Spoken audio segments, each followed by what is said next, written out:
She's like, Christy, I need you to sit down. And I'm like, oh no, well, this is never a good thing. Your dad was shot. I collapsed to the floor. None of it made sense to me. I had to hear the whole story. Fences make good neighbors, they say. This one made for a fight. On private property without permission. We are. Big sky country, shrunk small by one man. The neighbors felt he was a bully. This man refused to be fenced in. Praise the Lord for this country. A showdown, a shooting, and one man dying. He got up on his elbow and he said, you shouldn't have done that, Joe. The shooter says it was kill or be killed. What was the truth? It was murder. Pure and simple. Yes. The man who shot first told his story. It's him or me, and I shot him. Joe said he came at me with a gun, and I didn't have a choice. Did the dead man's body tell a different story? He wasn't even looking at him. He was looking the other direction, and he gets shot in the back. Only 2 men were there, and one of them is dead. And now his daughter wants the truth. Who is this guy that can just steal such a beautiful soul from this world? Hello and welcome to Dateline and ID. Buying a piece of land to call your own is part and parcel of the American dream. But when a Montana man bought his slice of heaven in the vast western wilderness, it would set off a chain of events that ended more like a nightmare, with one man shot down, another charged with murder. How did this neighborly dispute turn deadly? I'm Keith Morrison. Here's the feud. There are still places in America so peaceful, God must have been smiling.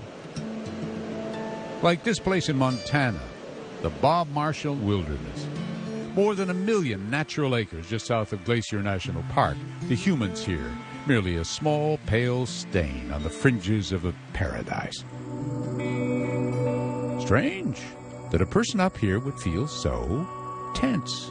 We always knew that something was going to happen. But no question about it, Sue Della Rosa was a worried woman. We just didn't know who was going to be on the receiving end of it. Yes, there was trouble, big trouble. Sue and her husband Dan could feel it in their bones. And this had been such a happy place. For nearly a century, people have been coming here to hunt and fish, ride the trails, summer, winter, whenever. Where are you guys staying up there? Families like the Della Rosas bought small lots and built cabins downhill from the public lands. Round an old dude ranch called the Diamond Bar X. It was a place to get away from your daily grind and go up on the weekends and let your hair down and have fun. With no boundaries, I'm assuming. That was exactly right. Harmony, community were the rule. In fact, in 2001, Sue and Dan were married up here by everybody's favorite waterfall. We invited everybody. It was a fun place to be, and everybody was family up there. Oh, how they loved it. Praise the Lord for this country. Tim Newman loved it, too. Tim's daughter, Christy. My dad was a real mountain man. You know, he loved being out in nature and sleeping under the stars without a tent. That's what made him happy. Tim and his wife, Jackie, were fixing up a cabin of their own here. He moved fast, real fast, running around fixing this, or I'll wake up to hammers banging and saws. He and Jackie were each other's second chance at love when they bowled each other over in 2004 and got married. I felt so blessed. We were blessed. Or were before the trouble. It was that business about the land that started it. One of the neighbors, who'd always used the land and the trails like everybody else, managed to buy up hundreds of acres for himself, smack dab between all those little cottages and the vast public wilderness up on the mountain. And then he refused to allow anybody to use the generations-old trails connecting their cottages to the forest. This is him. His name is Joe Campbell. How'd you feel about that? Not happy. Not good. That was like it was like they were taking something away that was mine all along. You felt violated. It's like, really? Why would you do that? Deputy Brent Colbert responded often. What was the main thing you would get called in there for?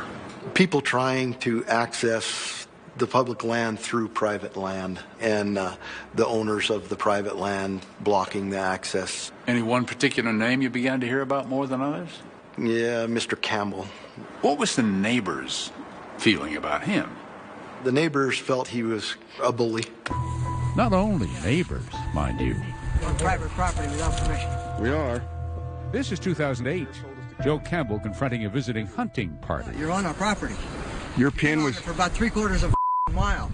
Joe was wielding a high-powered shotgun called a street sweeper, developed for riot control and combat. It's quite a weapon you're carrying. Are you threatened? Doing a little bird hunting. That ain't a bird gun. And I always thought he's going to run into the wrong type of person that isn't going to put up with him. I thought either he would be shot by someone like that or he was going to shoot somebody. Then there was the time Joe barged into a De La Rosa family reunion, the family said, claiming one of their cars was blocking a road. Screaming, yelling, profanities, just being an absolute jerk. The De La Rosas wrote a letter to the county attorney asking him to do something about Joe before somebody got hurt. They were advised that the property disputes were a civil matter. So then some of the families sued and years later made a deal with Joe that gave them the right to cross his land. Joe put up signs listing the people granted access. Oh, we saw some deer. Yeah. Thing was, not everybody could afford to join the lawsuit. Tim Newman, for example.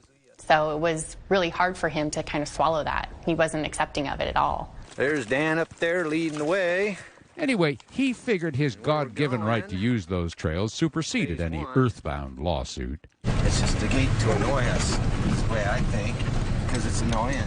Yes, Tim Newman was convinced. He had a natural right to cross Campbell's land on long-used traditional trails into the very public national forests. Campbell lives somewhere over there. We're not going that way. By late September 2013, tension was tense. Tim challenging Joe. Joe increasingly angry. Threats flying back and forth.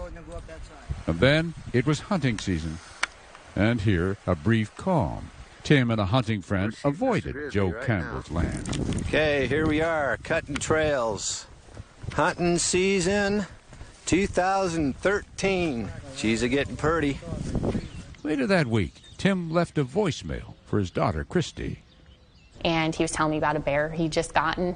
He'd been wanting to get a bear for a long time, and he finally got the bear. What's the old saying? Sometimes you get the bear, sometimes, well, you know the rest. Oh, by the way, everybody but the bear lived that day. But not for long. 911, what is your emergency? There were shots fired, and one of them's down. Coming up, a shooting up on the mountain. But who was the victim? And who was the shooter? She's like, Christy, I need you to sit down. And I'm like, oh no, well, this was never a good thing. And a puzzle for the sheriff. 2 guns, 1 angry man. It was just plain, I thought he was going to shoot me, so I shot first. When the feud continues.